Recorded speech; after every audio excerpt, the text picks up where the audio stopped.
Days after my daughter's charity ball for her non-profit organization, the accountant contacted me, trembling.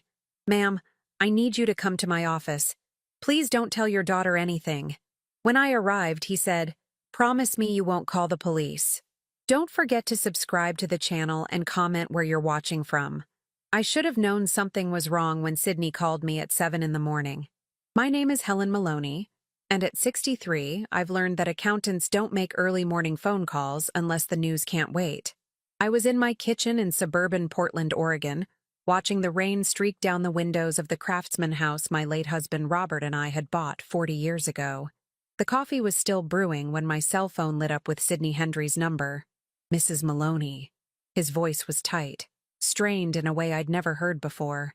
"I need you to come to my office this morning. It's urgent." "Sidney, what's wrong? Is this about the quarterly taxes?" "No, ma'am. It's about your daughter's foundation." He paused, and I heard him take a shaky breath. "Please don't tell Victoria you're coming.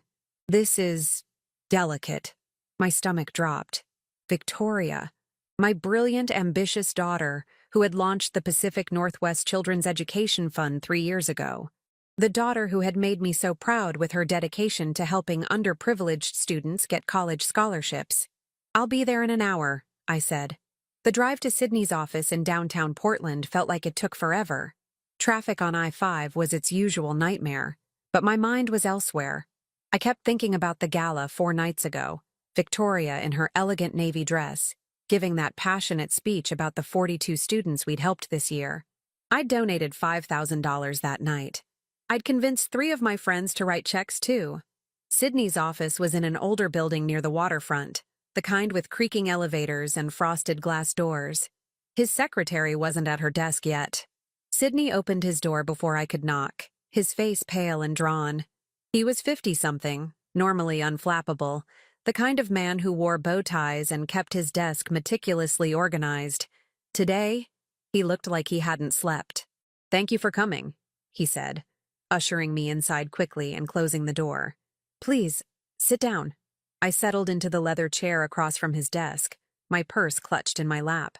"Sydney, you're frightening me. What's going on?" He sat down heavily, pulled off his glasses and rubbed his eyes. When he looked at me again, there was something like pity in his expression that made my chest tighten. "Mrs. Maloney, I've been your family's accountant for 7 years. I've handled your taxes, your investments, your late husband's estate. You've always been honest and forthright with me." He opened a thick folder on his desk. "Which is why this is so difficult. Just tell me," I said, my voice steadier than I felt. "Victoria asked me to handle the foundation's books 2 years ago. Standard nonprofit accounting, filing the 990s, tracking donations, managing expenses. I was happy to help. She's always been very organized, very professional." He turned the folder around to face me. 4 days ago, I was preparing the annual filing when I noticed some irregularities. Small things at first, a pattern in the transfer dates, some unusual categorizations. So I dug deeper.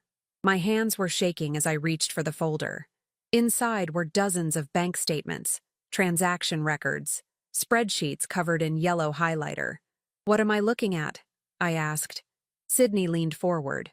"Evidence of systematic fraud, Mrs. Maloney. Over the past 3 years, approximately 75% of all donations to the Pacific Northwest Children's Education Fund have been transferred into your daughter's personal accounts." The words didn't make sense at first. I stared at the numbers, at the highlighted transfers. $50,000 here, $30,000 there, dozens of them, hundreds of thousands of dollars. "That's not possible," I whispered. "Victoria wouldn't—" "I have 3 years of records here. The pattern is consistent and deliberate." His voice was gentle but firm. "The money comes in from donors, sits in the foundation account for 2 to 4 weeks, then gets transferred to an account under Victoria's name. The remaining 25% goes toward legitimate expenses, enough to maintain the appearance of a functioning charity." I felt like I was going to be sick. "The scholarships? The students she talks about? Those exist," Sydney said. "But they're funded by the legitimate 25%, plus money from a separate grant program she has no connection to. Your daughter has been taking credit for scholarships funded by the state government." My mind raced back through 3 years of memories. Victoria's condo upgrade, her new car, the European vacation she said was a gift from her boyfriend, the expensive clothes, the exclusive gym membership. I'd assumed her marketing job paid well, but now, why are you telling me this? I asked, my voice barely above a whisper. Sydney's expression became even more grave. Because I'm legally obligated to report this to the IRS and potentially to state authorities by tomorrow morning. Once I do that, there will be an investigation. Victoria could face federal charges, wire fraud, tax evasion, theft by deception. She could go to prison for 10 to 20 years. The room tilted. Prison. My daughter. The girl I'd raised, who'd gotten straight A's, who'd been student body president, who'd volunteered at animal shelters and visited me every Sunday. I don't understand, I said. Why would she do this? I don't know, Mrs. Maloney. But I wanted you to see this first. You deserve to know before it becomes public, before the authorities are involved. You need to talk to Victoria. Tonight. I gathered up my purse with numb fingers, my mind spinning. Thank you, Sydney. I need to think. I'm sorry, he said quietly. I truly am. If there were any other way. I drove home in a daze. The rain had picked up, hammering against the windshield, but I barely noticed. How could Victoria have done this? How could the daughter I thought I knew be capable of such calculated deception? Back home, I spread the documents Sydney had let me copy across my dining room table. Numbers swam before my eyes. $847,000 total diverted over 3 years. Hundreds of donors defrauded, including me, including my friends. People who had trusted Victoria because they trusted me. I was reaching for my phone to call her when I noticed something odd in the paperwork. A secondary set of signatures on some of the transfer authorizations. Not just Victoria's name, but another. Sydney Hendry. My blood went cold. Why would Sydney's name be on these transfers? He was the accountant, sure, but he'd made it sound like he'd just discovered this fraud. Yet here was his signature, authorizing money to move from the foundation account to Victoria's personal accounts, dated months ago. I grabbed another document, then another. Sydney's name appeared on at least 20 different transfer requests spanning the past year. The phone rang, making me jump. Unknown number. I almost didn't answer, but something made me pick up. Mrs. Maloney? A woman's voice, crisp and unfamiliar. This is Detective Margie Ramos with the Portland Police Bureau's Financial Crimes Unit. I need to speak with you about your daughter's foundation. Can you come to the station today? My heart hammered in my chest. How did you... We've been investigating the Pacific Northwest Children's Education Fund for 6 weeks. We have evidence of fraud, and we need your cooperation. This morning at 10, one of our witnesses contacted us with new information about your involvement. My involvement? The words came out as a croak. I'm not involved. I'm a donor. That's what we need to clarify, ma'am. We have documents showing transfers into your personal accounts as well. If you don't come in voluntarily, I'll have to issue a warrant. The line went dead. I stood there, phone clutched in my hand, staring at the papers spread across my table. Documents showing Victoria's fraud. Documents with Sydney's signature. And now the police claiming I was involved too. Someone was lying? The question was who? And what would happen when I started asking the right questions? I looked down at the papers again, and this time I noticed something else. A sticky note in Sydney's handwriting, partially hidden under a bank statement. Just 3 words, in his neat print. Check Rebecca's accounts. Rebecca, my daughter-in-law, Thomas's wife. The woman who'd been managing Victoria's publicity for the foundation, who'd helped design the website, who'd been at every gala with her camera and her bright smile. What did Rebecca have to do with any of this? Outside, the rain hammered harder against the windows, and I realized with cold certainty that nothing about my family was what I'd believed it to be. I didn't go to the police station. Instead, I called my son. Thomas answered on the 3rd ring, his voice groggy. Mom? It's barely 8 o'clock. I need to talk to you about Rebecca, I said, keeping my voice level despite the panic clawing at my chest. Can you come over? Alone? There was a pause. What's this about? Please, Thomas. Just you. Don't tell Rebecca. Another pause, longer this time. You're scaring me. Is everything okay? No, I said honestly. Everything is not okay. Can you be here in 30 minutes? I'll be there in 20. I hung up and stared at Sydney's note again. Check Rebecca's accounts. What had he found? And why would he point me toward my daughter-in-law if he himself was involved in Victoria's fraud? Unless Sydney wasn't the villain here. Unless someone had forged his signatures, used his position as the family accountant to create a trail leading back to him. My hands trembled as I made fresh coffee. Through the kitchen window, I could see Mrs. Patterson next door pulling weeds from her garden despite the rain, oblivious to the fact that my entire world was collapsing. I envied her that ignorance. Thomas arrived in 18 minutes, his hair damp from the rain, worry etched across his face. At 35, he still had his father's gentle eyes and careful way of moving. He hugged me tightly at the door. "Mom, what's going on?" I led him to the dining room table where the documents still lay spread out like evidence at a crime scene. "Sit down. This is going to be difficult." Thomas sat, his eyes scanning the papers. "What is all this?" "Victoria's foundation," I said, my voice steadier now. "It's a fraud. She's been stealing from donors for 3 years. Hundreds of thousands of dollars." His face went white. "That's impossible. Victoria would never. Look at the bank statements." I pushed the highlighted documents toward him. 75% of all donations went straight into her personal accounts. Sidney Hendry called me this morning to show me. He said he's legally required to report it to the authorities today. Thomas picked up the papers with shaking hands, his eyes darting across the numbers. I watched him process it. The shock, the denial, the slow, horrible acceptance. "Oh, my word," he whispered. "Oh, Victoria, what have you done?" "There's more," I said. "The police called me an hour ago. They claim they've been investigating for 6 weeks, and they say there's evidence of my involvement. Transfers into my accounts." Thomas's head snapped up. "That's absurd. You've never been anything but a donor.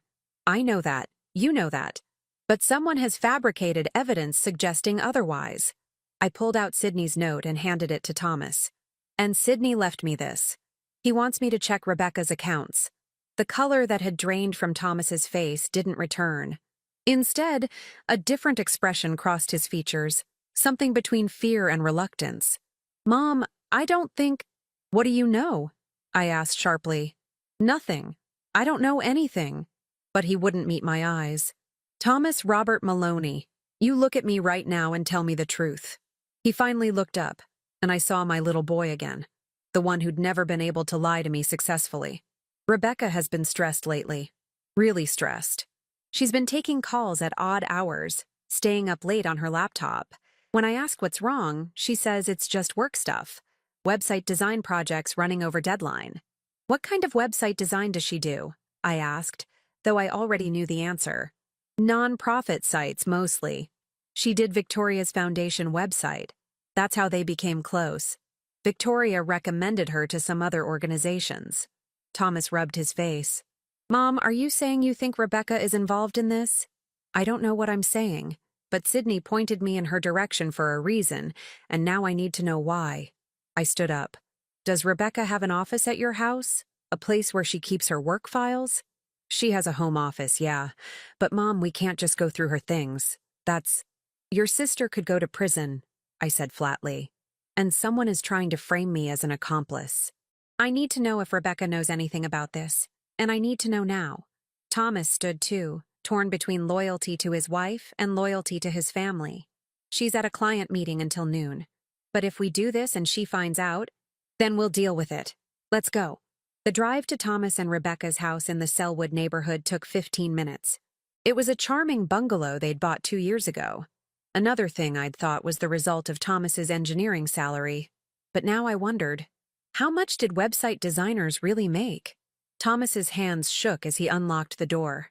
Their golden retriever, Copper, bounded up to greet us, tail wagging.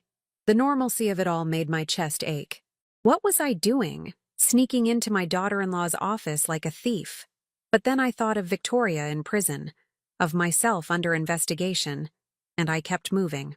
Rebecca's office was at the back of the house, a small room with a window overlooking their garden. It was meticulously organized. Color-coded files, a pristine desk with 2 monitors, framed certificates on the wall for various web design achievements. A photo of her and Thomas on their wedding day sat beside her keyboard. "What are we looking for?" Thomas asked, his voice barely above a whisper. "I don't know. Financial records, maybe. Anything related to the foundation or to Sydney." I started with her filing cabinet while Thomas reluctantly opened her desk drawers. The files were all labeled: client projects, tax documents, insurance, household. I pulled out the client projects folder and flipped through. Website mock-ups, invoices, contracts. Everything appeared legitimate until I reached a section marked PNCEF, Pacific Northwest Children's Education Fund. Inside were dozens of documents I didn't expect. Not just website materials, but donor lists with handwritten notes in the margins. Soft target, elderly, trusting. Good for 5K plus. Mention dead husband for sympathy. My stomach turned. These were manipulation notes. Rebecca had been profiling donors, including me, to determine how much money could be extracted from them. "Thomas," I said quietly, "look at this." He came over, read the notes, and his face crumbled. No, Rebecca wouldn't. She's not like this. There has to be an explanation. I kept searching. Behind the donor profiles was a spreadsheet titled Distribution Schedule. It showed a 3-way split of the foundation's money. 45% to Victoria, 40% to someone listed as RM, and 15% to MH. RM, Rebecca Morrison. Her maiden name, the one she still used professionally. MH, Sydney was involved after all. But if he was taking 15%, why had he called me this morning to expose the fraud? Why risk his own scheme? Unless this spreadsheet was fake too. Unless someone was setting up multiple people to take the fall. Thomas sank into Rebecca's desk chair, his head in his hands. "I can't believe this. We've been married for 6 years. How could I not know?" "Because she didn't want you to know," I said, still rifling through papers. "Thomas, when did Rebecca and Victoria become close? You said she did the website, but was there a friendship before that?" "They met about 4 years ago at some charity networking event. Victoria needed a website designer. Rebecca needed clients. They just clicked." He looked up at me with haunted eyes. Or at least that's what Rebecca told me. 4 years ago.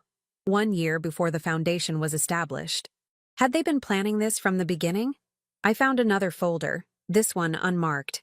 Inside were bank statements, not for the foundation, but for an account at a small credit union in Gresham. The account holder was listed as R&V Holdings LLC, R&V, Rebecca, and Victoria. The statements showed regular deposits matching the foundation's timeline, but the amounts were larger than what I'd seen in Sydney's documents. Much larger. If Victoria had taken 75% of roughly $850,000, that would be around $630,000. But this account showed deposits totaling $1.2 million over 3 years. "There's more money," I said aloud. "More than what Sydney showed me." Thomas came to look. "I don't understand. Where's the extra money coming from?" That's when I saw it, buried in the transaction details. Regular transfers from Portland Senior Services Foundation, Oregon Education Alliance, and half a dozen other organizations I'd never heard of. Rebecca and Victoria hadn't just defrauded one charity. They'd created multiple fake nonprofits, all funneling money into this single account, and every one of those organizations had websites designed by Rebecca Morrison. The front door opened. Thomas and I froze, staring at each other in horror. Copper's nails clicked on the hardwood floor as he ran to greet whoever had entered. "Tommy? Are you home?" Rebecca's voice, bright and cheerful. "Your car's in the driveway." Thomas's face went gray. I quickly shoved the documents back into the folder, but there was no time to return it to the filing cabinet. I tucked it under my arm. "Office?" Thomas called out, his voice cracking slightly. "I'm just getting something for Mom." Footsteps approached. Rebecca appeared in the doorway, her smile faltering when she saw both of us. She was petite and pretty, with short dark hair and sharp eyes that I'd always thought were intelligent. Now I wondered what else they were. "Helen," she said, surprise in her voice. "I didn't know you were coming over." Is everything okay? We need to talk, I said, keeping my voice level. About Victoria's foundation. Something flickered across Rebecca's face, too quick to identify, but it was there. The foundation? What about it? We know about the fraud, Thomas said, his voice hollow. We know you and Victoria have been stealing from donors. We found your files. Rebecca's eyes dropped to the folder under my arm. For a moment, nobody moved. Then she stepped fully into the office and closed the door behind her. You shouldn't have done that, she said softly. You really shouldn't have done that. The cheerful mask was gone. The woman looking at us now was cold, calculating, and completely unafraid. You're going to give me that folder, Rebecca continued, holding out her hand. And then you're going to forget everything you saw. Both of you. Or what? I asked, my heart pounding. Rebecca smiled, but there was no warmth in it. Or I'll make sure the police know that Helen Maloney has been the mastermind behind this entire operation. I have documents with your signature, Helen. Emails from your account authorizing transfers. Text messages discussing how to hide the money. She looked at Thomas. And I have proof that you helped set up the shell company accounts, Tommy. Banking records with your name on them. That's not possible, Thomas whispered. I never. Identity theft is surprisingly easy when you have access to someone's personal information, Rebecca said. Social security numbers, passwords, signature samples. You'd be amazed what I can do with the right software. I understood then. She'd been setting us up from the beginning, creating a trail that would lead investigators to everyone but her. Victoria was the public face of the scam. Sydney was the accountant who'd signed off on the transfers. I was the wealthy donor who'd benefited financially. Thomas was the tech-savvy son who'd helped hide the money. And Rebecca? She was just the innocent website designer who'd been fooled along with everyone else. You won't get away with this, I said. I already have, Rebecca replied. Victoria thinks Sydney is her partner. Sydney thinks Victoria is working alone. The police think you're involved. Everyone's pointing fingers at everyone else. And I'm invisible. She stepped closer. So here's what's going to happen. You're going to give me that folder. You're going to go home. And you're going to wait for the police to arrest Victoria, at which point she'll probably try to drag you down with her. Then Sydney will be arrested for his signatures on those transfers. Then maybe you, Helen, if Victoria is convincing enough. And what about Thomas? I asked. You'd let your own husband go to prison? Rebecca glanced at Thomas with something that might have been regret, but it passed quickly. Tommy's a loose end I haven't decided about yet. If he keeps quiet, he might be fine. If he doesn't, she shrugged. Thomas stared at his wife like he'd never seen her before. Who are you? Someone who's tired of scraping by, Rebecca said. Someone who's smart enough to take what she deserves from people who have too much. She looked at me. The folder. Now. I tightened my grip on it. No. Rebecca's expression hardened. She pulled out her phone. One call, and I send the fabricated evidence to the police. One call, and your family is destroyed. Is that really what you want? My mind raced. I needed time. Time to expose Rebecca's lies. Time to prove our innocence. Time to save Victoria from her own stupidity and Sydney from being framed. But standing here in this office, facing down my daughter-in-law's cold calculation, I realized something important. Rebecca had made one critical mistake. She'd underestimated me. At 63, I'd buried a husband, raised 2 children, run a household, and navigated decades of complex social and business situations. I'd learned patience. I'd learned how to watch, how to wait, and how to strike when the moment was right. Okay, I said, extending the folder. You win. Rebecca took it, relief and triumph mixing on her face. Smart choice. I turned to leave, Thomas following numbly behind me. But as I reached the door, I paused and looked back. Rebecca? One more thing. What? When did you start recording this conversation? Her face went blank. What are you talking about? I reached into my cardigan pocket and pulled out my phone, the screen showing a voice recording app that had been running since before Rebecca entered the room. About 5 minutes ago, right around the time you admitted to fraud, identity theft, and framing multiple people for crimes they didn't commit. The color drained from Rebecca's face. You're not the only one who knows how to use technology, I said quietly. And you're not the only one who's tired of people underestimating them. I walked out before she could respond, Thomas stumbling after me, and I didn't look back. But I knew one thing with absolute certainty. I'd just declared war, and Rebecca would be coming for me with everything she had. The question was whether I could expose her before she destroyed us all. I made it halfway to my car before Rebecca came after us. "You stupid woman!" she screamed from the doorway. "You have no idea what you've just done." Thomas grabbed my arm, pulling me faster. "Mom, get in the car, now."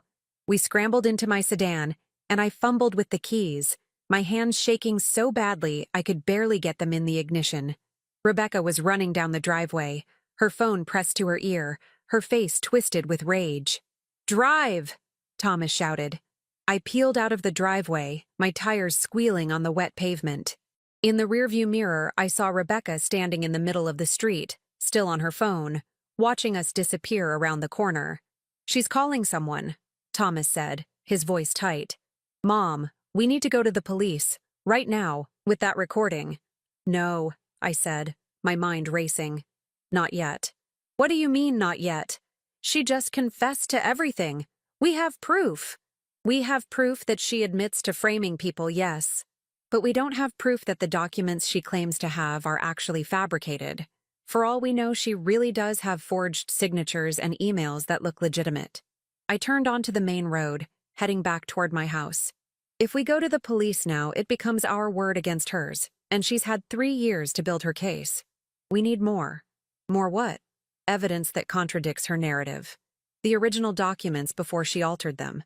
Proof of how she fabricated the evidence. Something that shows she's lying. I gripped the steering wheel tighter. "And we need to talk to Victoria." Thomas went pale. "Victoria's in on this, Mom. She and Rebecca are partners." "Maybe," I said. "Or maybe Victoria is being played too." We drove in silence for a moment.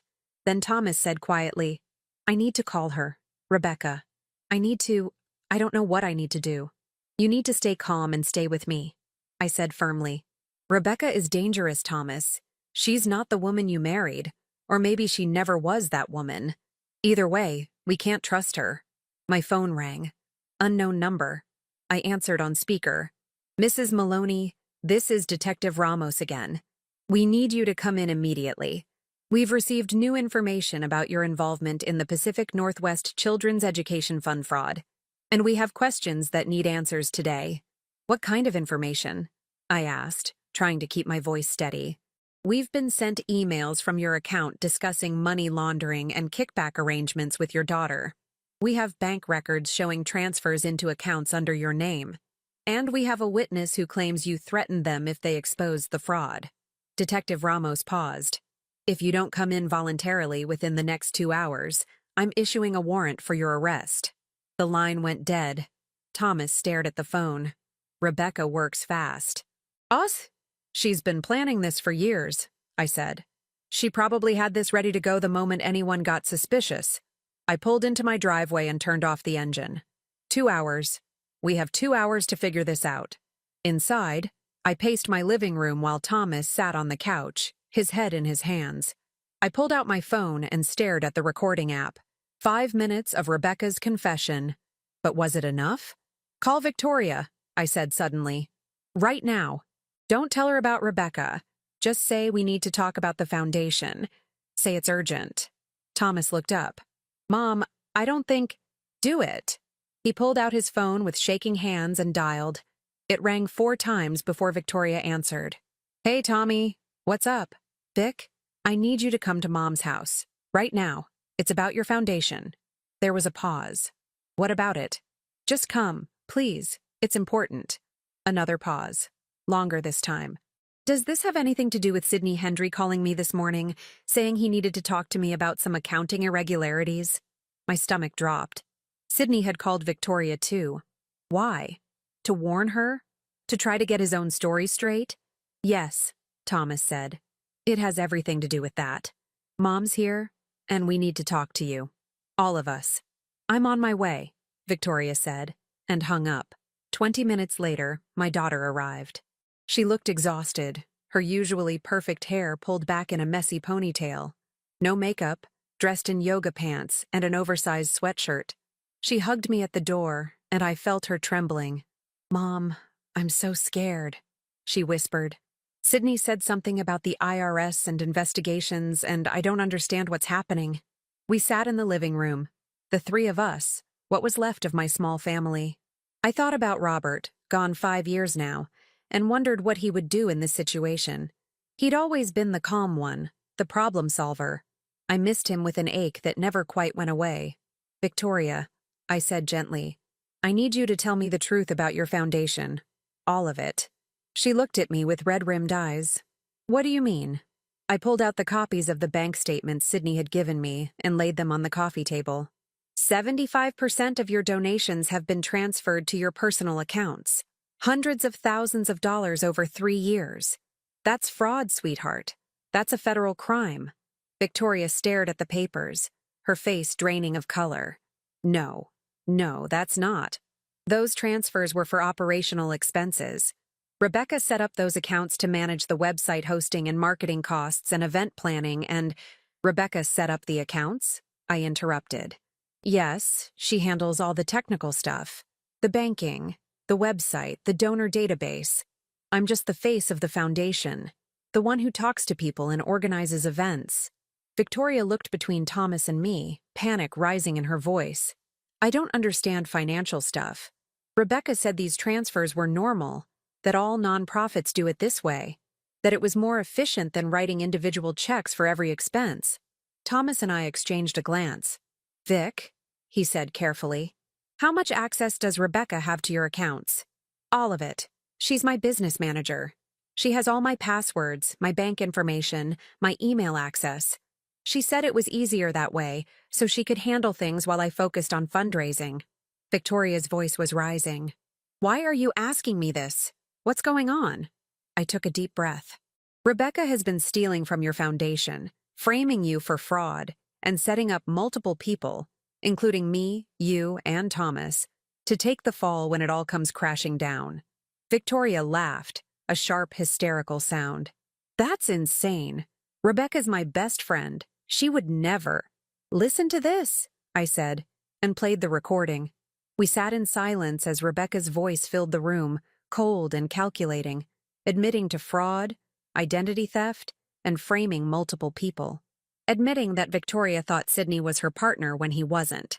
Admitting that she'd fabricated evidence against all of us. When it finished, Victoria was crying. "I don't understand. Why would she do this? I trusted her.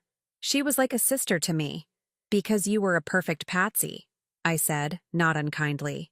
"Young, ambitious, focused on your career instead of the details. You let her handle everything because you trusted her, and she used that trust to build an empire of fraud with you as the face of it." "But the students," Victoria sobbed. "The scholarships we gave out, those were real. I met those kids. I saw them get accepted to college.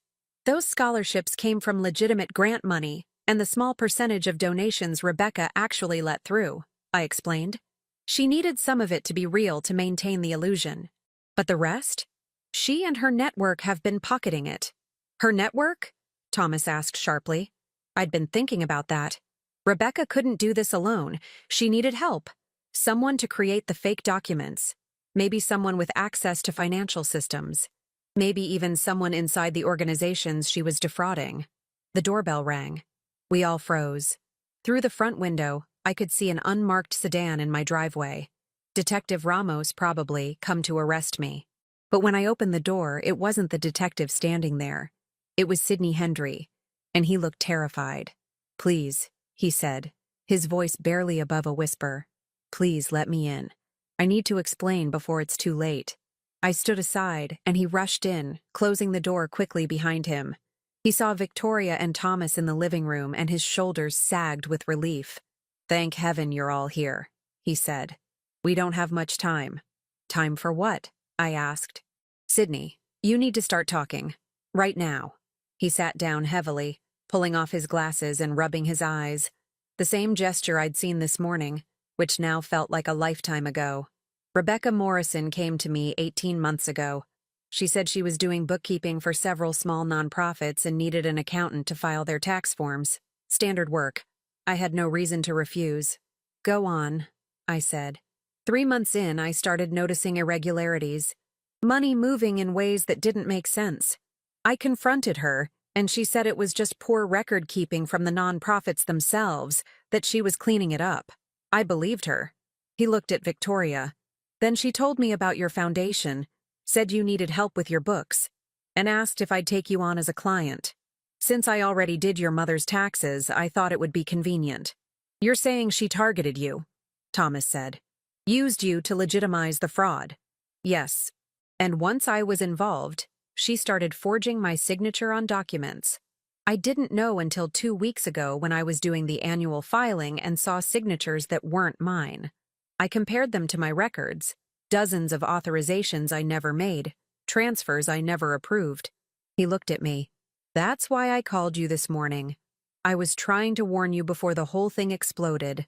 I thought Victoria was the mastermind and Rebecca was just helping.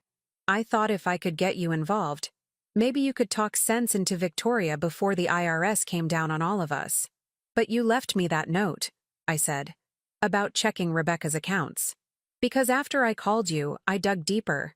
I found the R&V Holdings account, the multiple charities, all of it. And I realized Victoria couldn't be the mastermind. She doesn't have the technical skills, but Rebecca does. He pulled a flash drive from his pocket. I copied everything. All the real records, all the forged documents, all the email trails showing how Rebecca manipulated everyone. It's all here. I took the flash drive, hope blooming in my chest for the first time since this morning. This can prove we're innocent?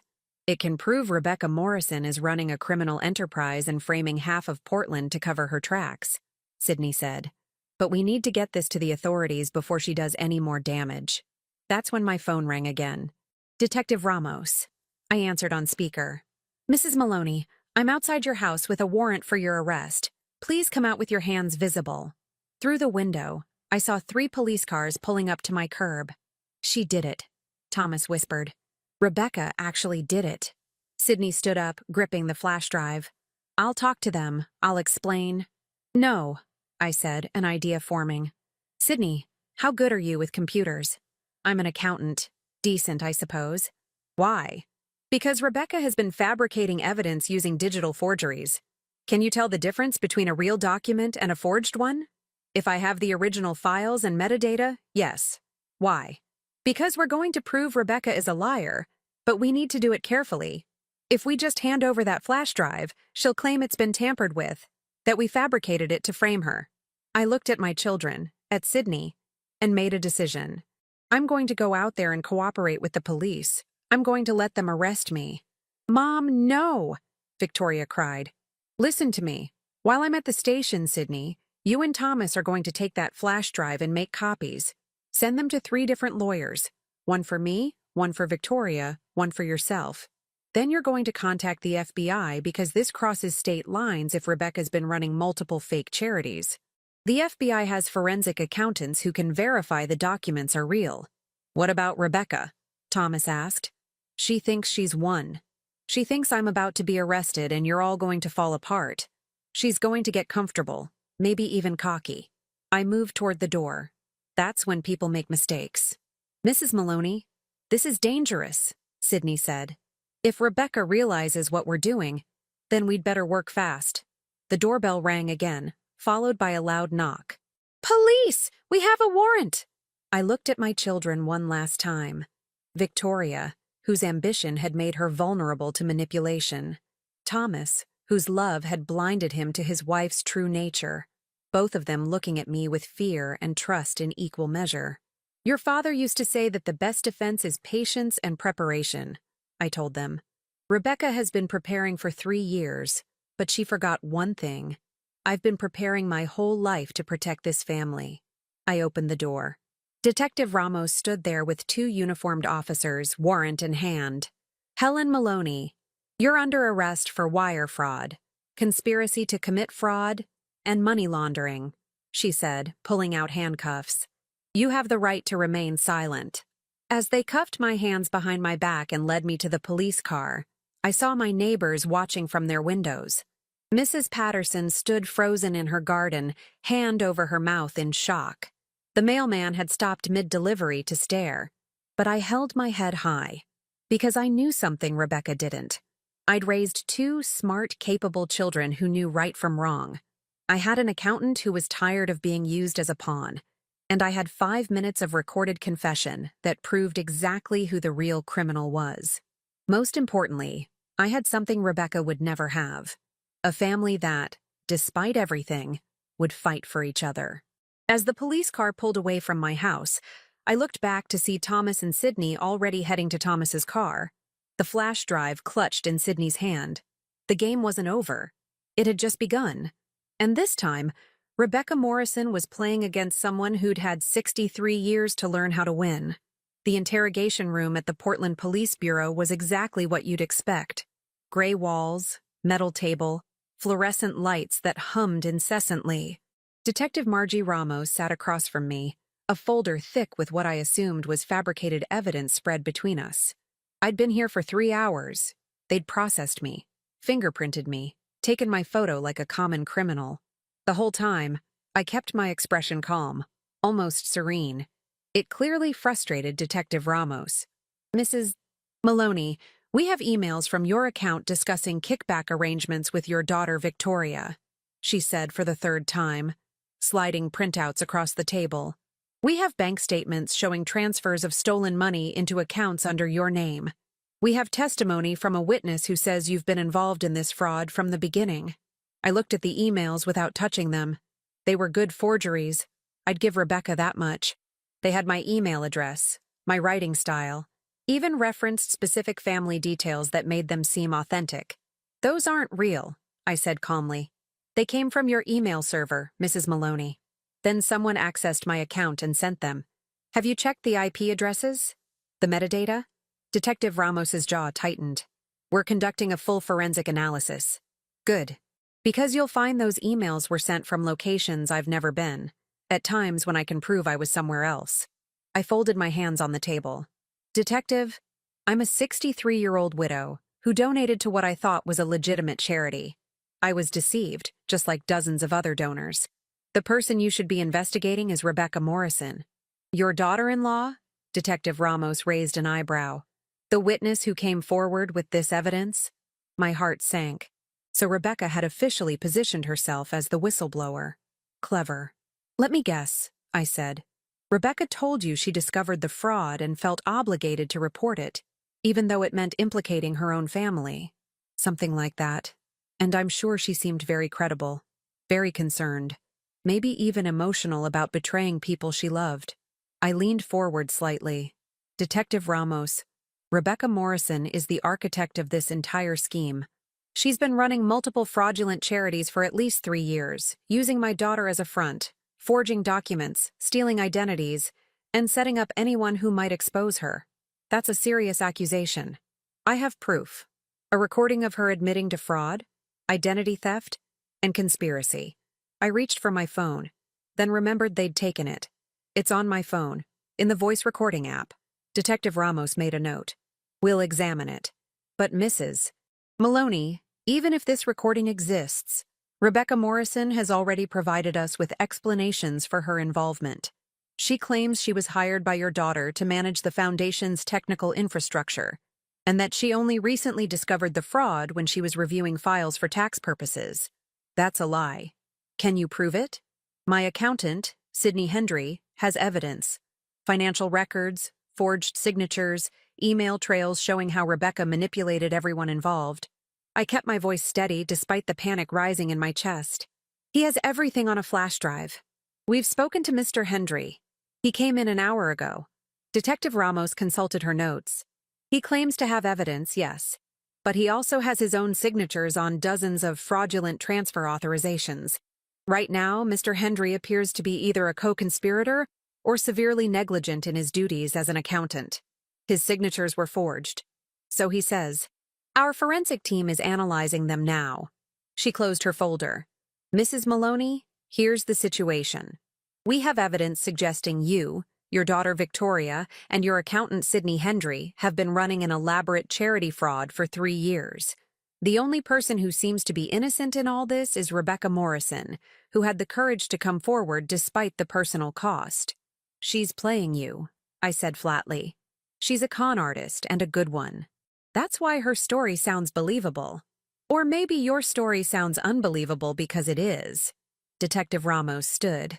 I'm going to recommend the district attorney file formal charges against you, your daughter, and Mr. Hendry.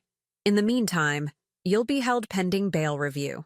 Wait, I said as she moved toward the door. Did you at least listen to the recording on my phone? She paused. We attempted to access your phone. The recording app shows no saved files. My blood went cold. That's impossible. I recorded. The app was empty, Mrs. Maloney. Whatever you think you recorded, it's not there. She left, and I sat alone in that cold room, my mind racing. The recording was gone. Rebecca must have remotely accessed my phone somehow, deleted the file. She'd probably been monitoring my phone since this morning, maybe even before. How deep did her preparation go? What else had she anticipated? The door opened again, and a young officer stepped in. Mrs. Maloney, you have a visitor. Your lawyer is here. I frowned. I haven't called a lawyer yet. She says you have a standing arrangement with her firm. He checked his notes. Andrea Castellano from Castellano and Partners? I didn't know any Andrea Castellano, but I nodded anyway, curious who had sent her. The woman who entered the interrogation room 5 minutes later was in her 40s, impeccably dressed in a charcoal suit, carrying a leather briefcase. She had sharp eyes and moved with the confidence of someone who'd spent years in courtrooms. Mrs. Maloney, she said, sitting down across from me and pulling out a legal pad. My name is Andrea Castellano. Your son Thomas contacted my firm this afternoon and retained me on your behalf. Before we discuss your case, I need you to know that this room may be monitored, so be careful what you say. She wrote something on her legal pad and slid it across the table. Flash drive is secure. FBI contacted. Thomas and Sydney safe. Rebecca doesn't know yet. Relief flooded through me. I wrote back. She deleted my recording. Andrea read it and nodded, writing again. We anticipated that. Sydney made backup copies before you were arrested. We have the original file with metadata proving when it was recorded.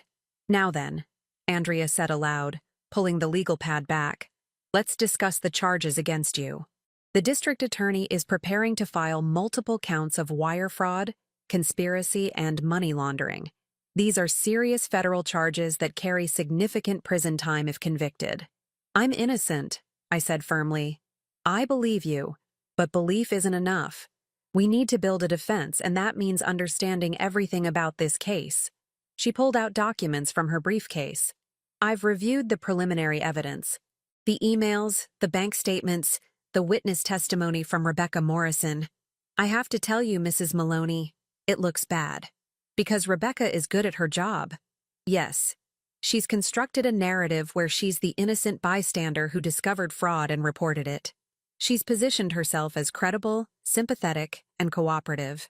Meanwhile, you, your daughter, and your accountant all look like co-conspirators pointing fingers at each other to avoid responsibility. So, what do we do? Andrea leaned forward slightly. We prove Rebecca Morrison is a professional con artist with a history of fraud. We establish pattern and precedent. And we demonstrate that the evidence against you has been digitally manipulated. She paused. But there's a problem. What kind of problem? Rebecca filed for a restraining order against you 2 hours ago. She claims you've been harassing her, that you broke into her home this morning and stole confidential documents, and that you threatened her when she tried to report the fraud. A judge granted a temporary order. You're not allowed within 500 feet of her, and you're not allowed to contact her directly or indirectly. I felt like I'd been punched. That's absurd. Thomas and I went to his own house, a house she shares as his legal wife, which gives her equal property rights. Legally, you did enter without her permission while she wasn't present. Andrea held up a hand. I know the context. I know you were investigating, but Rebecca has twisted it into evidence of harassment and witness intimidation. She's neutralizing me, I said, understanding dawning. The restraining order means I can't confront her, can't investigate her, can't get anywhere near her. Exactly. And it makes you look guilty, like you're targeting an innocent witness who exposed your crimes. Andrea wrote something else on her pad. But the restraining order works both ways. She can't come near you either. We can use that. What about Victoria? I asked. Has Rebecca gotten to her? Andrea's expression grew grim. Your daughter was brought in for questioning 3 hours ago. She's in another interrogation room right now. According to my colleague who's representing her, Victoria is not handling this well. What does that mean? It means she's scared, confused, and starting to panic. The detective interviewing her is very good at her job, and Victoria is beginning to consider taking a plea deal. A plea deal? For crimes she didn't commit? For crimes she can't prove she didn't commit. The evidence against her is overwhelming, Mrs. Maloney. Her name is on everything. Her signatures, her accounts, her foundation. Rebecca made sure of that. Andrea leaned back. If Victoria takes a deal and testifies against you and Sydney, claiming you were the masterminds and she was just a naive participant, the prosecution's case becomes nearly airtight. I closed my eyes, trying to think through the implications. Rebecca had orchestrated this perfectly. Victoria would panic and turn on us to save herself. I'd be seen as the manipulative mother who used her own daughter for fraud. Sydney would be the corrupt accountant who enabled it all. And Rebecca would walk away free, probably with most of the money safely hidden in offshore accounts. We need to talk to Victoria, I said. Before she makes a mistake she can't undo. I'll arrange it. But Mrs. Maloney, there's something else you need to know. Andrea's voice dropped lower. Rebecca Morrison isn't working alone. We've been doing background research, and we found connections between her and at least 3 other people involved in similar charity fraud schemes across the Pacific Northwest. A network, I breathed. She mentioned that on the recording. Yes, and one of those people is someone you know. Andrea pulled out a photograph and slid it across the table. I stared at the photo, my mouth going dry. It was a surveillance image from what looked like a coffee shop, showing Rebecca sitting across from someone, papers spread between them. The other person in the photo was Detective Margie Ramos. That was taken 6 weeks ago, Andrea said quietly. Around the time Detective Ramos claims her investigation into the Pacific Northwest Children's Education Fund began. She's corrupt, I whispered. The detective investigating us is working with Rebecca. We don't have proof of that yet. This photo shows a meeting, nothing more. They could have a legitimate connection. Maybe Detective Ramos was conducting preliminary interviews. But Andrea's tone suggested she didn't believe that. What we do know is that Detective Ramos has been pushing this investigation in a very specific direction, and that direction benefits Rebecca Morrison. The door opened abruptly. A different officer stepped in. Mrs. Maloney, we're moving you to a holding cell. Your bail hearing is scheduled for tomorrow morning. Andrea stood. I'll be there. In the meantime, say nothing to anyone about this case. Don't talk to other inmates, don't talk to guards, don't talk to detectives. Understand? I nodded, and they led me away. The holding cell was small and cold, with a metal bench and a thin mattress. I sat there as evening turned to night, thinking about everything that had happened in the past 12 hours. This morning I'd been a respectable widow whose biggest worry was whether to replant the roses in my garden. Now I was a suspected felon facing federal charges, sitting in a jail cell while my family fell apart. But I wasn't broken. Not yet. Around midnight, a guard came to the cell. Maloney, you have a phone call. I followed her to a phone on the wall in a small alcove. You have 5 minutes, she said, and stepped back to give me minimal privacy. I picked up the receiver. Hello? Hello, Helen. Rebecca's voice, smooth and cold. I thought we should talk. My grip tightened on the phone. The restraining order says you can't contact me. It says nothing about me contacting you. And this call isn't being recorded because I'm using a burner phone and calling the jail's general line. No one will ever know we talked. What do you want? I want you to understand something. You think you're clever, getting that recording, sending Thomas and Sydney off with evidence, hiring a lawyer. You think you're going to expose me and save your family. She laughed softly. You're not. Do you know why? I said nothing. Because I've been planning this for 4 years, Helen. 4 years. I've anticipated every move, prepared for every contingency. That recording you made?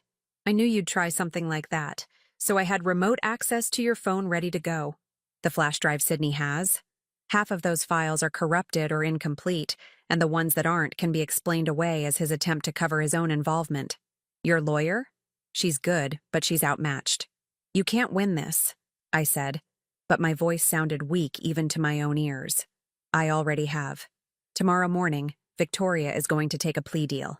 She's going to testify that you and Sydney masterminded the fraud, and she was too naive to understand what was happening. The prosecutor has already drafted the agreement. Rebecca's voice hardened. And then you're going to plead guilty too. Never. Oh, you will. Because if you don't, I'm going to destroy Thomas. I have evidence, real evidence, not forgeries, that will put him in prison for 20 years. Documents he actually did sign, accounts he actually did help me open back when we were first married, and I told him it was for estate planning. I've been building an insurance policy against my husband for 6 years, Helen. If you fight this, if you don't take a deal, I will burn Thomas's life to the ground. My heart hammered in my chest. You're bluffing. Am I? Tomorrow morning, ask your lawyer to check the federal court filings. You'll find a sealed indictment against Thomas Joseph Maloney for wire fraud and conspiracy. It's already been filed. All I have to do is give the word, and it gets unsealed. Your son goes to prison, loses his engineering license, loses everything, unless you cooperate. What do you want? I asked, hating the tremor in my voice. Plead guilty. Serve your time. Let Victoria serve hers. In 5 to 7 years, you'll both be released, and this will be over. You'll still have some life left to live. But if you fight me, I'll make sure you die in prison and your children's lives are destroyed. All of you. Victoria, Thomas, and their futures. Gone. Why are you doing this? I whispered. Why us? Because you have everything I never did. Respect, stability, a family that actually cares about you. I grew up with nothing, Helen. Foster homes, abuse, poverty. I clawed my way up from nothing, and people like you, people who've had easy lives. You look down on people like me without even realizing it. Her voice was bitter. So yes, I took your money. I used your daughter. I fooled your son. And I'm going to watch your family crumble because you deserve it. The line went dead.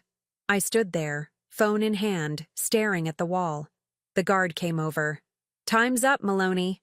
Back in the cell, I lay on the thin mattress and stared at the ceiling. Rebecca had thought of everything. She'd built her trap so carefully, so thoroughly, that every path led to destruction. But as I lay there in the darkness, I realized something. Rebecca had made one mistake, one critical error in her perfect plan. She'd underestimated how far a mother would go to protect her children, and she'd forgotten that sometimes the most dangerous opponent is the one who has nothing left to lose. Tomorrow morning, I would make my choice. But it wouldn't be the choice Rebecca expected. It would be the choice she feared. The bail hearing started at 9 the next morning. Andrea Castellano met me in the courthouse hallway, her expression tense but controlled. I checked the federal filings like you asked, she said quietly. There is a sealed indictment against Thomas. Rebecca wasn't bluffing about that. I know, I said. But she made a mistake telling me about it. Andrea frowned. How is that a mistake? She's using it as leverage. Exactly. She revealed her trump card before she needed to. That means she's worried. I straightened my shoulders. Is everything I asked for in place? Yes, but Helen, I have to advise you that what you're planning is extremely risky. If this goes wrong, it won't. Is Victoria here? In the courtroom. She looks terrible. Andrea hesitated. Her lawyer says she's 10 minutes away from signing the plea agreement. We need to move fast. The courtroom was small, used for bail hearings and minor proceedings. Victoria sat in the front row with her attorney, her eyes red and puffy. Sydney was there too, looking drawn and exhausted. Thomas sat behind them, his face a mask of controlled anguish. And in the back corner, trying to look invisible, sat Rebecca Morrison. She wore a modest dress and minimal makeup, playing the part of the reluctant witness perfectly. When our eyes met, She smiled. Just a tiny curve of her lips that said, "You've already lost." Judge Patricia Winters entered, and we all stood. She was in her 60s, with silver hair and a reputation for being sharp and fair. I'd done my research on her last night, using my one allowed phone call not to call Thomas, but to call an old friend who worked in the court system. This is a bail hearing for Helen Maloney, charged with wire fraud, conspiracy, and money laundering, Judge Winters said, settling into her seat. Ms. Castellano, you're representing Mrs. Maloney? I am, Your Honor. And the prosecution is requesting Mrs. Maloney be held without bail? The assistant district attorney, a young man named Elmer Park, stood. Yes, Your Honor. Mrs. Maloney is a flight risk and a danger to witnesses. She's already violated a restraining order.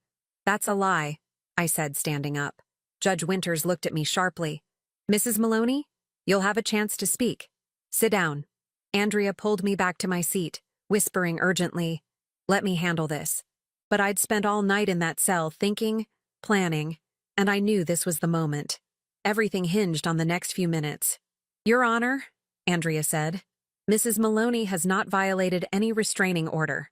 The order was filed yesterday afternoon, and Mrs. Maloney has been in police custody since before it was issued.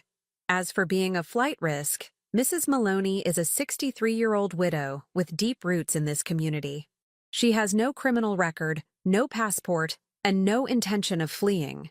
The prosecution has evidence suggesting Mrs. Maloney has been orchestrating a complex fraud for 3 years, Elmer Park countered. That level of sophistication and premeditation indicates someone capable of planning an escape. Mrs. Maloney isn't the sophisticated criminal here, Andrea said. If I may, Your Honor, there are significant irregularities in this case that suggest the real perpetrator is still at large. Judge Winters leaned forward. What kind of irregularities? May I approach with evidence, Your Honor? The judge nodded, and Andrea brought forward a laptop.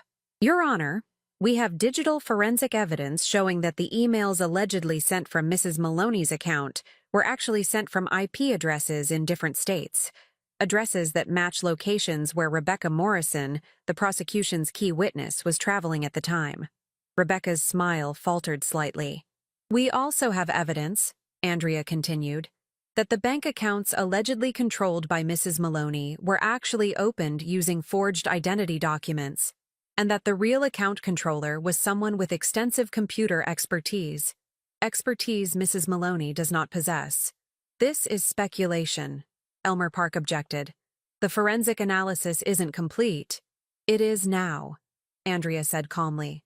The FBI's cybercrime division finished their analysis at 6 this morning. They've confirmed that multiple documents in this case are sophisticated forgeries, and they've traced the creation of these forgeries to a single source. She pulled out a folder. I have their preliminary report here, Your Honor. Judge Winters took the report and read silently for several minutes. I watched Rebecca out of the corner of my eye. She was texting someone, her fingers moving quickly across her phone screen. Probably Detective Ramos, I thought, trying to figure out how to contain this. This is concerning, Judge Winters said finally. Mr. Park, was the prosecution aware that the FBI was conducting a parallel investigation? Elmer Park looked genuinely confused. No, Your Honor. This is the first I'm hearing of it. That's because the FBI investigation wasn't into Mrs. Maloney, Andrea said. It was into a pattern of charity fraud across 4 states. Mrs. Maloney's case just happens to fit that pattern. She paused. And the person at the center of that pattern is Rebecca Morrison. Rebecca stood abruptly. This is outrageous. I'm the one who reported the fraud. I'm the victim here. Mrs. Morrison, sit down, Judge Winters said sharply. Your Honor, if I may, I said, standing again. I have something to say. Judge Winters looked at me for a long moment. Go ahead, Mrs. Maloney. I took a deep breath. This was it. The moment I'd been preparing for since Rebecca's phone call last night. The moment when I'd either save my family or destroy us all. Your Honor, I need to confess something, I said. I haven't been entirely honest about my involvement in this case. Andrea's head snapped toward me, her eyes wide with alarm. Thomas made a strangled sound from the gallery. Victoria was staring at me with betrayal written across her face. But I continued. When Sydney Hendry first called me yesterday morning to tell me about the fraud, I didn't just passively receive that information. I immediately began my own investigation. I went to my daughter-in-law's house without her knowledge. I searched through her private files. I took documents that didn't belong to me. Rebecca's expression shifted from alarm to triumph. She thought I was about to take the fall, just as she'd demanded. And while I was there, I continued, I found something interesting. I found evidence that Rebecca Morrison has been running fraudulent charities for at least 7 years, not 3. I found connections to other people in other states. I found a network. I reached into my pocket and pulled out a small flash drive. Not the one Sydney had, but a different one. And I copied all of it onto this drive. Your Honor, this is illegal search and seizure. Rebecca's lawyer stood up, finally earning his fee. Anything on that drive is inadmissible. Except that I didn't just take documents, I said calmly.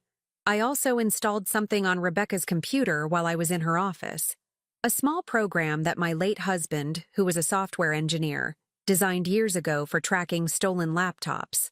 It runs in the background, invisible, and it records everything, every keystroke, every file access, every email sent and received. The courtroom went completely silent. For the past 24 hours, I continued, that program has been recording everything Rebecca Morrison has done on her computer. Every forged document she's created, every communication with her co-conspirators, every attempt to manipulate evidence and witnesses. I held up the flash drive. It's all here, Your Honor.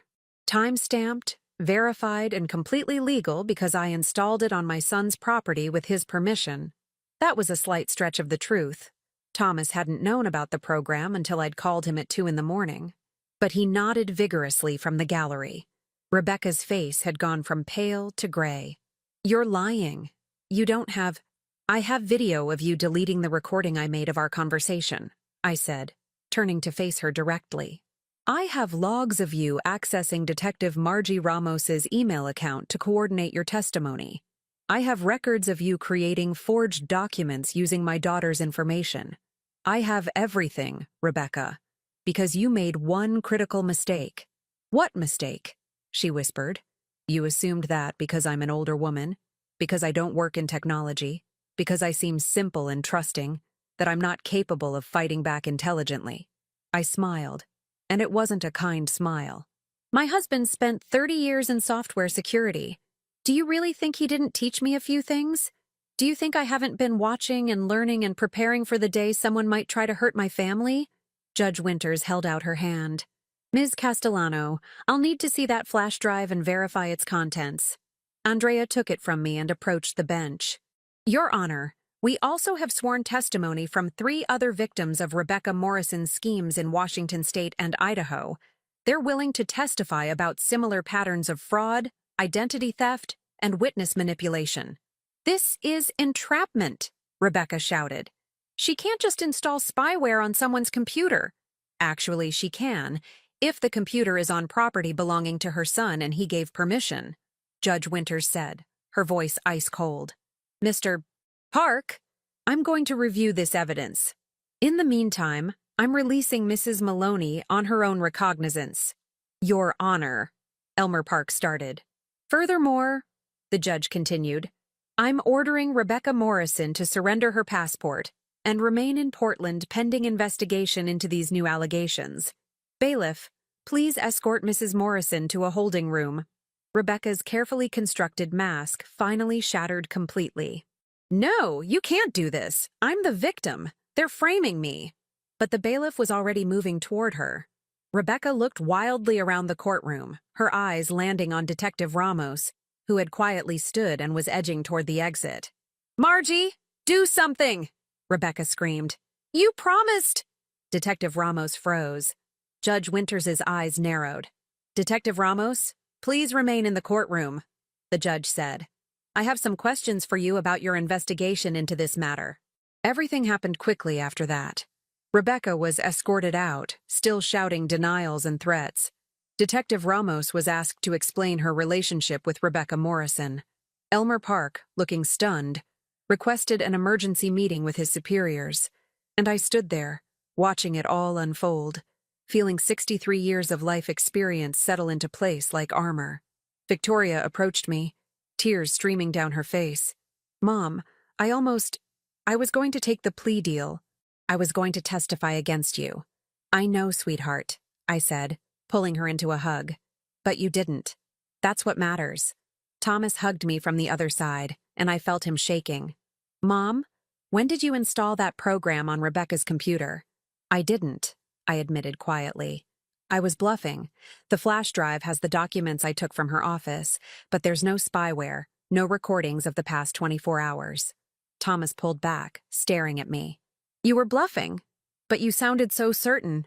Because I knew Rebecca would react exactly the way she did. Guilty people always reveal themselves when they panic. I looked at Andrea, who was trying very hard not to smile. The FBI investigation is real, though.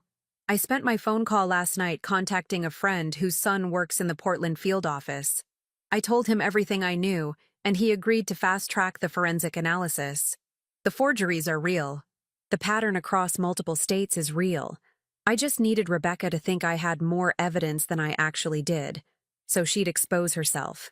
Sydney joined us, looking dazed. Helen, you orchestrated this entire thing. You let yourself be arrested, knowing that Rebecca would get overconfident and make mistakes.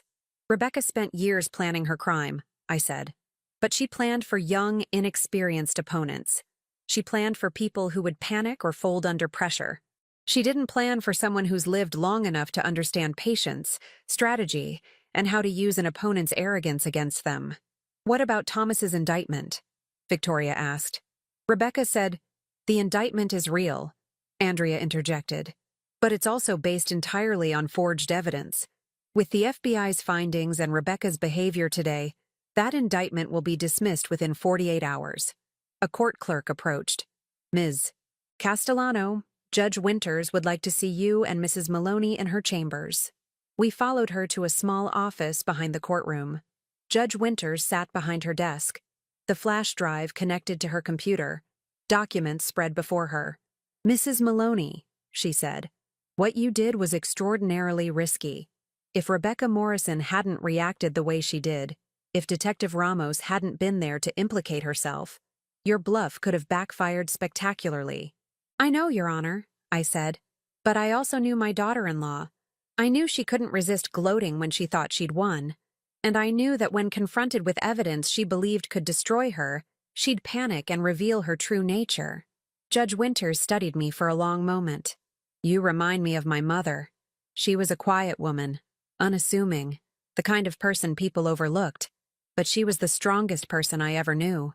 She handed the flash drive back to Andrea.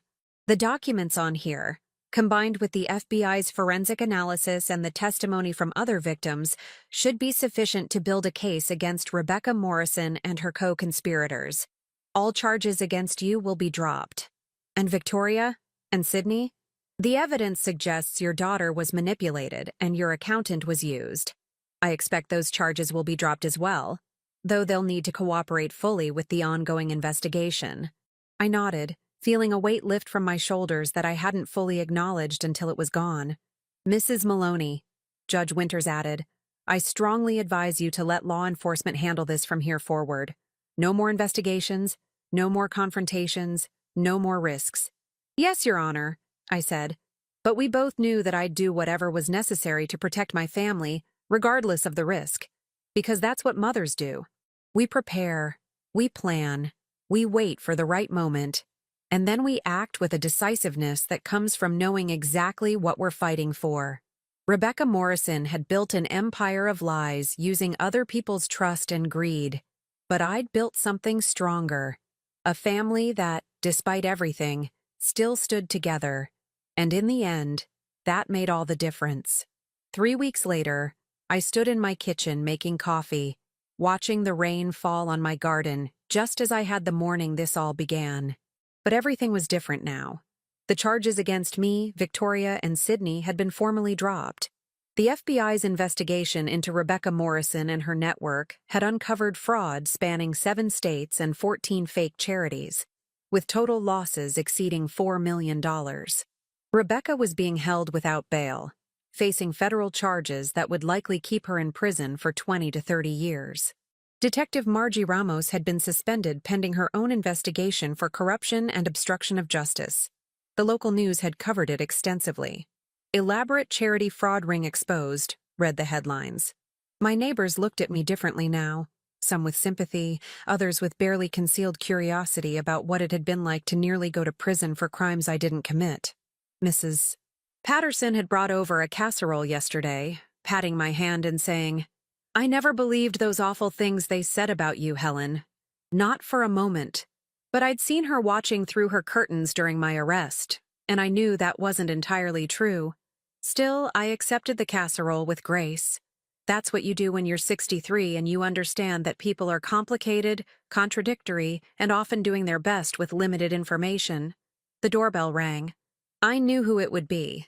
Victoria had called this morning asking if she could come over to talk. Really talk, she'd said. Not just the surface conversations we'd been having since the court hearing. I opened the door to find my daughter standing there with 2 grocery bags. "I brought lunch," she said. "And I thought maybe we could cook together, like we used to." "I'd like that," I said, stepping aside to let her in. We worked side by side in the kitchen, chopping vegetables for a stir-fry, falling into a comfortable rhythm that reminded me of when she was a teenager, before ambition and independence had pulled her in a dozen different directions. "Mom," Victoria said finally, setting down her knife, "I need to apologize to you for so many things. You don't have to." "Yes, I do. Please let me say this." She turned to face me, tears already forming in her eyes. I was so obsessed with building something impressive, with making a name for myself, that I stopped paying attention to the details. I let Rebecca handle everything because it was easier than learning how to do it myself. I trusted her because trusting was simpler than verifying. "You were deceived by a professional con artist," I said gently. "That's not a moral failing, Victoria." "But it is, Mom. It's arrogance. I thought I was too smart to be fooled, too savvy to be manipulated. And that arrogance made me vulnerable." She wiped her eyes. "And then, when everything fell apart, I almost betrayed you. I was going to take that plea deal. I was going to testify that you and Sydney were the masterminds because I was scared, and I wanted to save myself. But you didn't," I reminded her. "Only because you stopped me before I could. Only because you were smart enough and brave enough to see through Rebecca's trap." Victoria's voice cracked. "I'm 28 years old, Mom. I have 2 degrees and a successful career. And I couldn't figure out what a 63-year-old woman figured out in less than 24 hours. What does that say about me?" I set down my own knife and took her hands. "It says you're human. It says you're young and still learning. And it says that maybe, just maybe, there's value in lived experience that can't be taught in any university." I feel like such a fool. "Then be a fool who learns from her mistakes," I said. "Rebecca targeted you precisely because you're ambitious and trusting. Those aren't bad qualities, Victoria. They're good qualities that were exploited by someone with bad intentions. The lesson isn't to stop being ambitious or to stop trusting people. The lesson is to verify, to pay attention to details, and to remember that if something seems too easy, it probably is." She hugged me then, holding on tight like she used to when she was small and scared of thunderstorms. "I don't know what I would have done if you'd gone to prison because of me. You would have survived," I said simply, "and you would have fought to clear my name, just like I fought to protect you. That's what family does." We finished cooking in a more comfortable silence, and over lunch, Victoria told me about her plans. The foundation was being dissolved, of course. Its reputation was destroyed beyond repair. But several legitimate charities had reached out, interested in hiring her for fundraising work. "I told them I needed time," she said. "Time to figure out who I am when I'm not trying to be impressive or successful or whatever I thought I needed to be." "That sounds wise," I said. "I'm thinking about going back to school. Maybe getting a degree in nonprofit management, actually learning how to do this properly instead of just winging it." She picked at her food. "But I'm also scared. Scared that everyone will always see me as the woman who was duped by a con artist. Scared that I'll never be able to rebuild my credibility. People forget," I said. "Not completely, but enough. In a year or two, this will be old news. And the people who matter, the ones who care about substance over scandal, will judge you by what you do next, not by what happened to you. The doorbell rang again. This time it was Thomas, and he wasn't alone. He'd brought Sydney Hendry. "Hope it's okay that I invited Sydney," Thomas said as they came in. "He wanted to talk to you, and I thought, well, we should all hear what he has to say." We settled in the living room, the four of us who'd been caught in Rebecca's web and somehow emerged on the other side. Sydney looked older than he had 3 weeks ago, the stress of the investigation having etched new lines around his eyes. "Mrs. Maloney," he began, "I owe you an apology and an explanation." "You don't owe me anything, Sydney. You were a victim, too. That's generous of you, but it's not entirely accurate." He removed his glasses and cleaned them, that familiar nervous gesture. "I was negligent. I saw warning signs with Rebecca's charities and I ignored them because the work was easy and the fees were good. I didn't dig deeper when I should have because I didn't want to lose a profitable client." "You reported it in the end," I pointed out. "Only after it became impossible to ignore. Only after my signature had been forged so many times that I was implicated in a federal crime." He put his glasses back on. "I've been an accountant for 30 years, Mrs. Maloney. I'm supposed to be the person who catches fraud, not the person who enables it through inattention. So what are you going to do about it?" I asked. He looked surprised by the question. "What do you mean?" "Guilt is useful only if it leads to change. Are you going to retire? Are you going to be more careful? Are you going to do something different?" I leaned forward. "Because beating yourself up accomplishes nothing, Sydney. Learning from this and becoming better, that accomplishes something. I'm implementing new procedures in my practice," he said slowly. "Mandatory audits of all nonprofit clients, verification of every signature, background checks on new clients, and," he hesitated, "I'm offering to help the FBI train other accountants to spot the kind of fraud Rebecca was running. Pro bono work, helping to prevent this from happening to other people." "That's good," I said. "That's taking responsibility and turning it into something positive."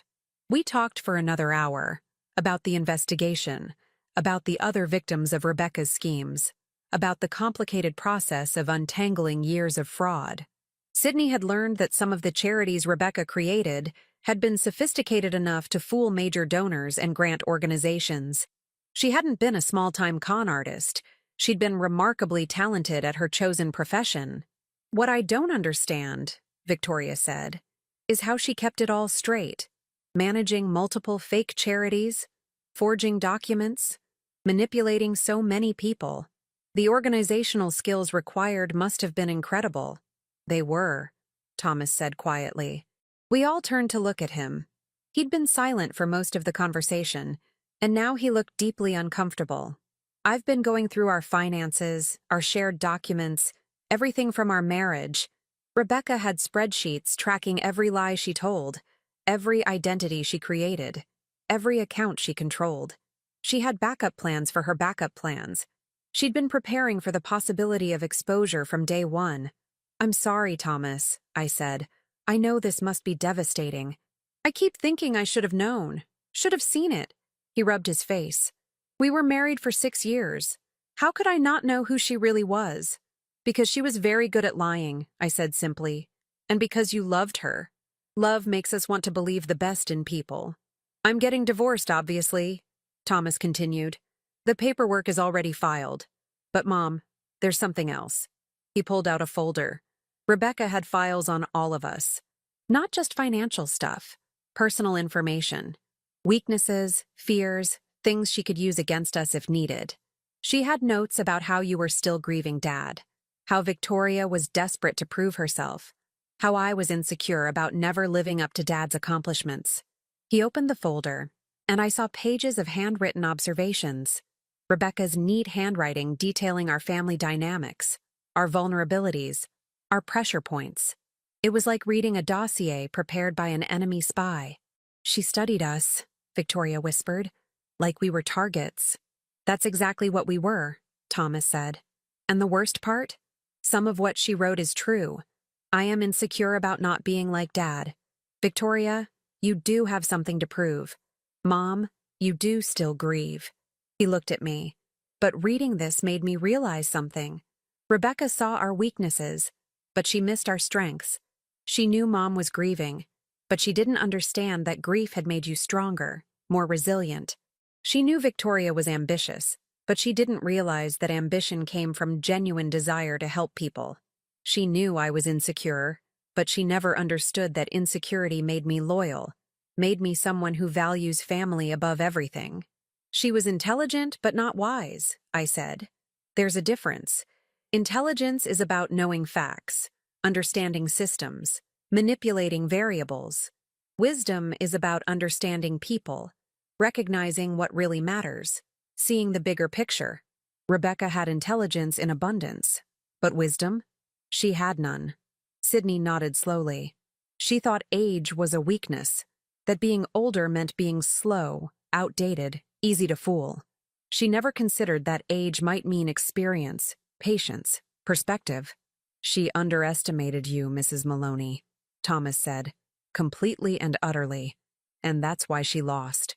We sat in silence for a moment, and I thought about Robert. About how he used to say that the measure of a person wasn't what they did when things were easy, but what they did when everything was falling apart.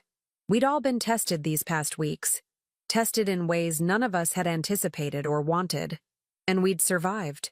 Not perfectly, not without scars, but we'd survived. I need to tell you all something, I said.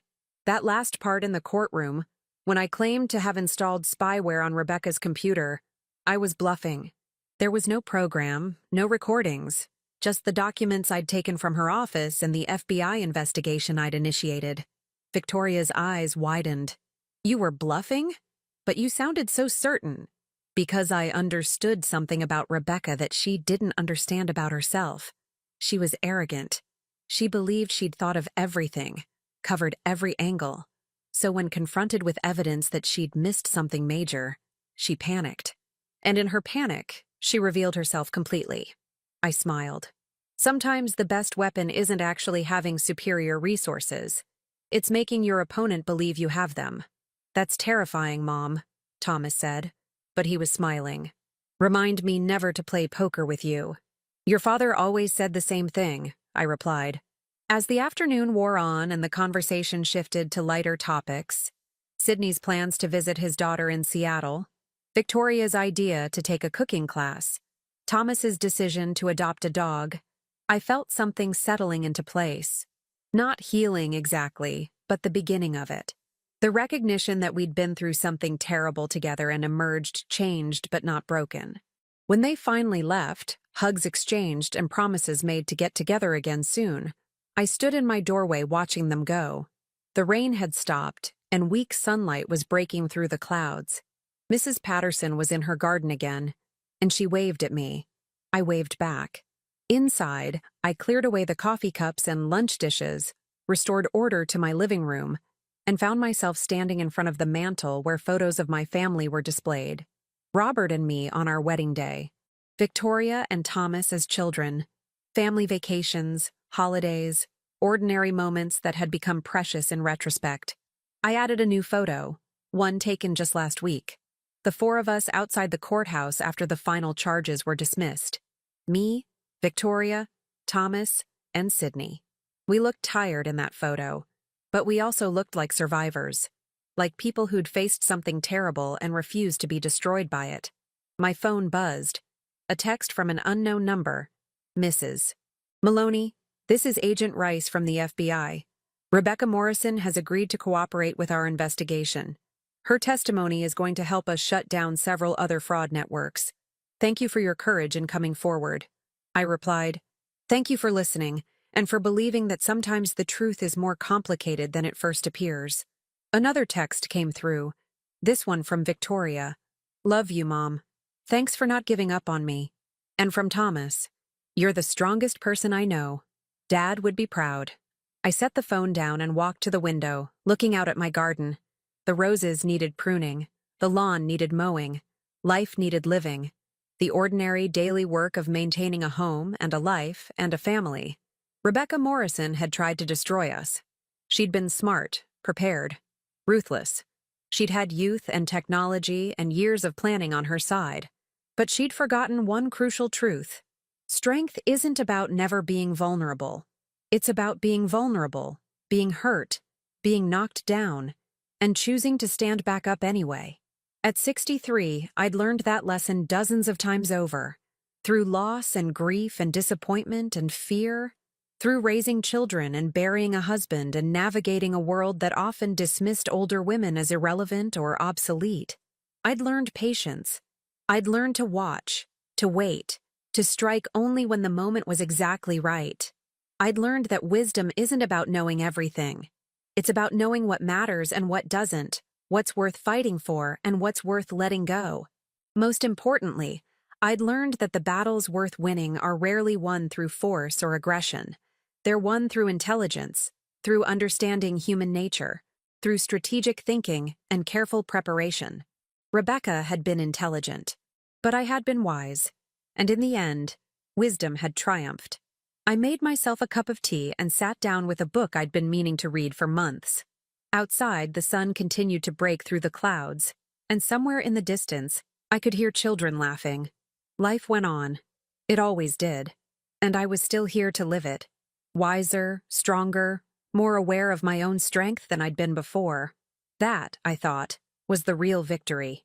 Not the courtroom dramatics or the exposure of Rebecca's crimes, but the quiet knowledge that I had protected my family, that I had been tested and had not been found wanting. At 63, I was just beginning to understand the full extent of my own power.